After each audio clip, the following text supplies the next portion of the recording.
You read that thumbnail right, and honey, let me tell you, the thumbnail doesn't even do justice to the absolute circus I've been living in. My husband prioritized his work wife over me for our fifth anniversary. He looked me dead in the eye and said she needed him more than I did, thinking I would just sit there like a good little accessory and take it. Spoiler alert, I did not. I went from planning the most romantic coastal getaway of our lives to having divorce papers hand delivered to his glass walled office reception desk with urgent, time sensitive, stamped across the envelope in angry red ink. Let me tell you how we got to this point, because looking back, the red flags were there, but I was wearing rose colored glasses so thick they were practically blindfolds. I'm Elena, 34. I own a boutique interior design firm here in Charleston. I spend my days turning historic, dusty wrecks into architectural masterpieces. I'm talking about restoring original crown molding, sourcing heart pine floors, and dealing with contractors who think on time is a suggestion. I'm good at what I do. I built my business from the ground up, sweat equity and all. I own a gorgeous Victorian home downtown that I restored with my own two hands. Well, mostly my hands, and a lot of cursing. I thought I had the perfect partner in all of this. I met Derek 7 years ago at a gallery opening. He was looking at a piece of abstract art with this confused, adorable expression, and I walked up and explained the brushwork to him. He was a hospital administrator, stable, corporate, organized, the yin to my creative yang. We talked for 4 hours that night. He seemed so grounded. He asked questions about my business that weren't patronizing. He remembered the name of my first dog. By the end of the week, we were inseparable. Our wedding was intimate, a garden ceremony under Spanish moss, a reception with a jazz band, and Derek looking at me during our first dance like I was the only source of light in the universe. The first few years were bliss. We traveled to Italy. We renovated the kitchen together. I picked the tile. He managed the budget. We adopted a golden retriever named Buster who loved Derek more than he loved treats. We were a team, or so I thought. The cracks started showing about 18 months ago, and they all had the same name, Monica. Monica was the new transfer from the Chicago office. Derek mentioned her in passing over a risotto I'd spent 2 hours making. "Oh, the new transfer has some interesting ideas about patient intake," he said. I nodded, pouring the wine. I didn't care about patient intake. I cared about us. But then Monica stopped being a footnote and started being the headline. Monica is going through a messy divorce. Monica doesn't know anyone in the city. Monica had a panic attack in the break room today. Every night, Monica, Monica, Monica. I remember sitting there excited to tell him I'd landed the restoration project on the old Vanderhorst mansion, a career-defining gig, and he barely looked up from his phone. "That's nice, babe," he mumbled. Then, without missing a beat, "Monica's ex-husband is threatening to take the dog. She's a wreck. I think I need to stay late tomorrow to help her prep for the board meeting so she doesn't spiral." My gut did a little flip. You know that feeling? It's not jealousy, exactly. It's intuition. But I shoved it down. I told myself I was being petty. Derek is a good guy, I thought. He's a helper. That's why he works in healthcare. He's just being a supportive boss. Then came the suggestion that froze my blood. "You should invite her over for dinner," Derek said one night. "She's so lonely, Elena. She needs female friends. You guys would hit it off." I didn't want to. Every fiber of my being screamed no, but I wanted to be the cool wife, the supportive partner. So I said yes. I went all out. Roast chicken with root vegetables, a salad with homemade vinaigrette, a sprawling charcuterie board. I wanted to mark my territory with hospitality. Monica showed up 30 minutes late with a cheap bottle of wine and a face full of woe is me. She was petite, wide-eyed, and played the helpless little girl act like she was auditioning for Broadway. She walked into my house, my sanctuary, and immediately started touching everything. "Oh, wow," she said, picking up a vase I'd brought back from Florence. "Must be nice to afford things like this." Dinner was a nightmare. She didn't ask me a single question, not one. She spent 3 hours staring at Derek, talking about office politics I didn't understand, and crying, actually crying, into her wine glass about how hard it is to be single in a new city. And Derek? He was eating it up. He was refilling her glass, handing her tissues, leaning in so close their shoulders were practically touching. At one point, she looked at me and said, "You are so lucky, Elena. Derek is just... He's a savior. I don't know what I'd do without him." I smiled. It was a tight, fake smile that hurt my face. He is great, I said. That's why I married him. After she left, I tried to bring it up gently. She seems very dependent on you, Derek. He spun around, dish towel in hand, eyes blazing. God, Elena, can you not? She's in crisis. She's barely holding it together. Why do you have to be so judgmental? Not everyone has your perfect life. I'm not judging, I said, keeping my voice level. I'm just observing that my husband spent the entire dinner comforting another woman while barely speaking to his wife. You're being insecure, he snapped. It's not a good look on you. Honey, if you are already shook, hit that like button right now because I haven't even gotten to the part where I scorched the earth. That gaslighting comment, you're being insecure, that was the match. But I didn't light it yet. I decided to wait. Things escalated. The texting became constant. 10 Sir PM, 11 Sir PM.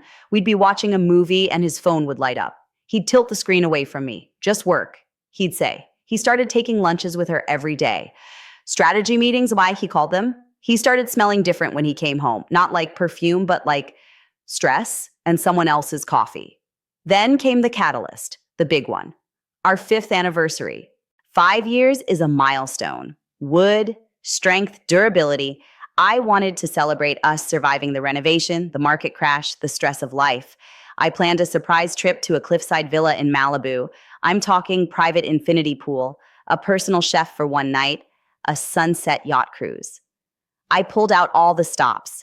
I dropped nearly $4,000 of my own savings on this because I wanted to remind him who we were before Monica. The anniversary was on a Friday. I planned for us to leave Thursday night. 2 weeks before the trip, I decided to unveil the surprise. I cooked his favorite seafood risotto. I lit candles. I put on the playlist from our wedding. When he walked in, he looked annoyed. He saw the candles and sighed. What's this? Early anniversary present, I beamed, handing him the leather-bound itinerary I'd designed. He opened it. He looked at the photos of the villa. He looked at the flight confirmation. And then he closed the book and pushed it back across the table. Elena, this is a lot, but I can't go. I felt the blood drain from my face. What do you mean you can't go? It's our anniversary. I booked the flights. I booked the villa. He rubbed his temples, looking like I was the one inconveniencing him. Monica's final mediation for her divorce is that Thursday. She's terrified. Her ex is trying to hide assets. She asked me to be there for moral support. I told her I would. The silence in the room was so loud, it was deafening. I stared at him, trying to comprehend the words coming out of his mouth. Let me get this straight, I said, my voice trembling with a rage I had never felt before. You are canceling our 5-year anniversary trip. A trip to Malibu, to go sit in a lawyer's office with your coworker? It's not just a coworker, Elena. She's a friend. She has nobody here. Her family is in Chicago. She needs me. I need you. I slammed my hand on the table. I am your wife. This is our anniversary. It's just a date on a calendar, Elena, he shouted back. We can go to Malibu next month. Monica's life is falling apart now. God, where is your empathy? You're so selfish sometimes. Selfish. That was the word that broke me. I looked at this man I had built a life with, this man whose laundry I folded, whose dreams I supported, and I realized he wasn't mine anymore. He hadn't been mine for a long time. Okay, I said. The calm that washed over me was terrifying. Okay, Derek, you go support Monica. Really? He looked relieved. You understand? I understand perfectly, I said. You've made your choice. I slept in the guest room that night. The next morning, I canceled everything. The villa, the flights, the chef. I lost about $800 in deposits, but I didn't care. I needed that money for a retainer. I called my friend Vivian. Vivian is a divorce attorney who eats men like Derek for breakfast. I met her for coffee at 8 a.m. I told her everything. The texts, the dinners, the moral support, and the anniversary cancellation. Vivian took one sip of her espresso and smiled a smile that chilled the air. Honey, in South Carolina, we have something called inappropriate marital conduct. It covers a lot of sins. Prioritizing another woman over your wife on your anniversary, that's emotional abandonment. Do you have proof? I will, I said. For the next 2 weeks, I played the role of the dutiful, resigned wife. I didn't fight. I didn't nag. I let him text her. I let him go to prep meetings. But while he was sleeping, I was downloading phone records. Here's what I found. In the last month alone, Derek had exchanged 2,400 text messages with Monica. He had called her 50 times. The calls ranged from 5 minutes to 2 hours. He was spending more time talking to her than he was sleeping. Our anniversary weekend rolled around. Thursday morning, he packed a bag. "I'm just going to stay at a hotel near the courthouse," he said, avoiding my eyes. "It's going to be a long couple of days, and I don't want to commute back and forth." "Sure," I said. "Have a productive time." He left. I didn't cry. I didn't scream. I went to work. I packed up his stuff. Not everything, just the things that mattered to him. His golf clubs, his expensive whiskey collection, his framed degrees. I moved them to the garage. He didn't call me on Friday, our actual anniversary, not a text, not a card, nothing. He was too busy supporting Monica. I spent the day at the beach with Buster, drinking champagne straight from the bottle and feeling the salt spray on my face. I realized I was free. When he came back Sunday night, he looked exhausted, but strangely smug. "It went well," he said. "She got the settlement she wanted. She was so grateful I was there." "Did you sleep with her?" I asked. I was sitting on the sofa petting the dog. He froze. "What? No, I told you I stayed at a hotel. We just talked. I held her hand while she cried. That's it." "You stayed at a hotel," I repeated. "Which one?" "The Marriott," he said quickly. Too quickly. "Funny," I said, "because I checked the credit card statement. There's no charge for the Marriott. There is, however, a charge for a dinner for two at Hall's Chop House on Friday night. $300. Happy anniversary to me, right?" "I paid cash for the hotel," he stammered. "And yeah, I took her to dinner to celebrate. She won her case." "You took another woman to a romantic steak dinner on our 5th anniversary." "You're crazy," he spat. "I'm going to bed." "Go ahead," I said. "You'll need the rest." Make sure you're subscribed because the update I'm about to drop is going to make you scream. This is where I stopped being sad and started being strategic. I called Vivian on Monday morning. "Draw them up," I said. "I want him out." We filed for divorce, citing inappropriate marital conduct, but I didn't want to just hand them to him at home. That was too private, too dignified. No, he had humiliated me. He had made me feel small. I wanted him to feel exactly what I felt. I hired a process server. His name was Big Tony, and he looked like he wrestled alligators for fun. I gave him very specific instructions. "Tuesday at 2 p.m., I told Tony. "He has a department-wide meeting every Tuesday at 2 hours. The reception desk is right outside the conference room. It's all glass. Everyone sees everything." I wanted the envelope marked "Urgent, time-sensitive" in red. I wanted it to look like a medical emergency or a lawsuit. Tuesday came. I was at my office, sketching a kitchen layout, but my mind was at the hospital. At 2:15 p.m., my phone buzzed. It was a text from Tony. "Package delivered." Target looked like he was going to puke. Here is exactly what happened, according to a friend of mine who works in billing at the same hospital. Derek was in the middle of presenting budget cuts to his staff. The receptionist knocked on the glass door. She looked panicked. She waved him out. He walked out, annoyed, thinking it was a vendor issue. Big Tony was standing there in the lobby, which was packed with patients and staff. He boomed, "Derek Miller?" "Yes," Derek said. "You've been served," Tony said, and slapped the thick envelope onto the reception desk. "Sign here." Derek opened the envelope right there. He saw the words, "Summons for divorce and plaintiff Elena Miller." My friend said he turned ghost white. He had to grab the desk to steady himself. His entire staff was watching through the glass. Monica, who works in the same hallway, walked by at that exact moment. She saw the papers. She saw his face. He didn't go back into the meeting. He went straight to his office and closed the door. My phone started blowing up at 2:30 p.m.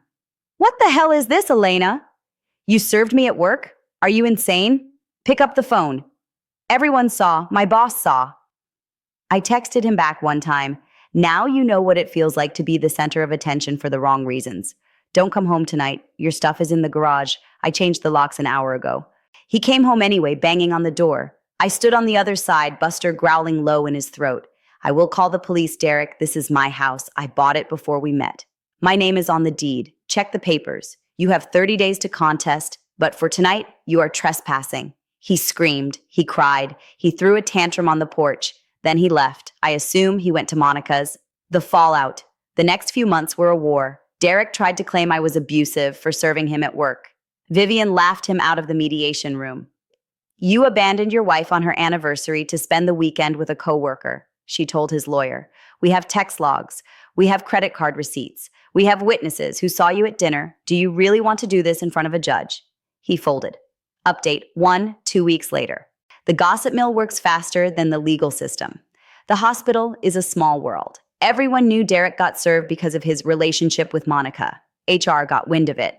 While they didn't technically violate policy, the optics were terrible.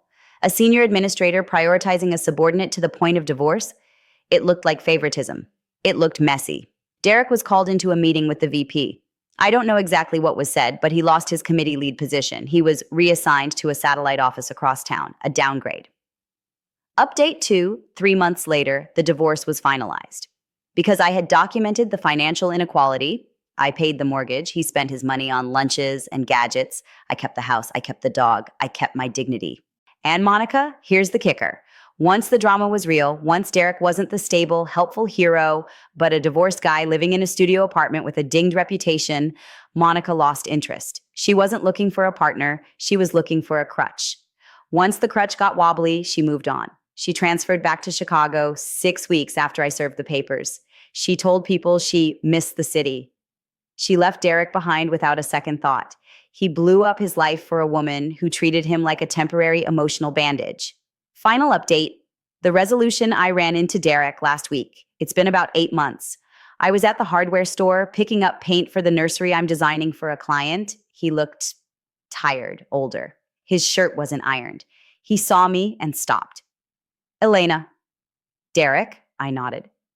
You look great, he said, and he sounded genuinely sad. I heard you're expanding the firm. I am, I said. Business is good. I miss you, he blurted out right there in the paint aisle. I made a mistake. It was a fog. I wasn't thinking. I tried to call you. I looked at him and I waited for the anger, but it wasn't there, just pity. You made a choice, Derek, I said. You chose to be a knight in shining armor for someone else because it stroked your ego. You liked that she needed you. I didn't need you. I wanted you, and you couldn't tell the difference. I walked away before he could answer. And that Malibu trip? I rebooked it. I'm leaving next Friday.